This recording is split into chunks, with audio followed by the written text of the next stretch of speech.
Okay अगर हम next question की बात करें बेटा, तो इसमें हमें कुछ कंडीशंस दे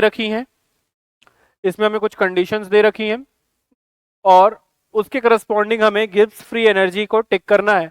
यानी कि इस क्वेश्चन में हम जो कंसेप्ट यूज कर रहे हैं that is Gibbs free energy.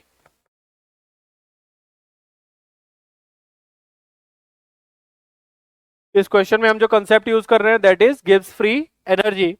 और अगर हम बात करें ए की, तो कॉलम लिस्ट ए में जो हमें पहला ऑप्शन दिख रहा है ए, इस पे लिखा हुआ है इक्विलिब्रियम।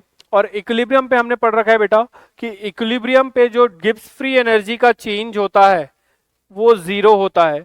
यानी कि ए के लिए हमें जो टिक करना होगा that is option Q from list two. अगर हम बात करें बेटा एक स्पॉन्टेनियस रिएक्शन की, अगर हम एक बात करें एक स्पॉन्टेनियस रिएक्शन की, तो स्पॉन्टेनियस रिएक्शन जब भी होगी, जब भी रिएक्शन स्पॉन्टेनियस होगी, तो जो डेल्टा जी की वैल्यू होगी बेटा, जो डेल्टा जी की वैल्यू होगी वो निगेटिव होगी।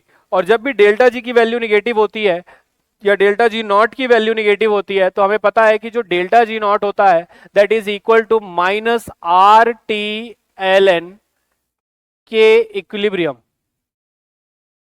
यानी कि जब डेल्टा जी की वैल्यू निगेटिव होती है तो के इक्विलिब्रियम की वैल्यू क्या होती है, ग्रेटर देन 1। सिमिलरली जब डेल्टा जी की वैल्यू पॉजिटिव होती है तो इस वैल्यू को निगेटिव होना पड़ता है, और आर टी एल एन के की वैल्यू को निगेटिव होने के लिए के इक्विलिब्रियम की वैल्यू को लेस देन होना पड़ेगा। यानी कि अगर हम एक स्पॉन्टेनियस रिएक्शन की बात करें तो इसके लिए जो करेक्ट ऑप्शन आएगा दैट विल बी एस। अगर इसका अपोजिट हम बात करें बेटा नॉन स्पॉन्टेनियस रिएक्शन है, तो नॉन स्पॉन्टेनियस रिएक्शन में जो डेल्टा जी नॉट की वैल्यू होगी दैट विल बी पॉजिटिव। और अगर डेल्टा जी नॉट की वैल्यू पॉजिटिव है तो इक्विलिब्रियम कांस्टेंट लेस देन 1 आएगा। यानी कि इसके लिए जो करेक्ट मैच होगा that will be P. Similarly अगर हम बात करें किसी एलिमेंट के स्टैंडर्ड स्टेट की, तो बेटा किसी एलिमेंट के स्टैंडर्ड स्टेट में दो चीजों की वैल्यू जीरो होती है। एक उनकी एंथैल्पी ऑफ फॉर्मेशन, और दूसरा उनकी standard gives free energy change of formation. तो अगर किसी एलिमेंट की स्टैंडर्ड स्टेट में हम बात करें तो standard gives free energy change for formation is zero. यानी कि डी के लिए हमें जो टिक करना होगा दैट विल बी आर।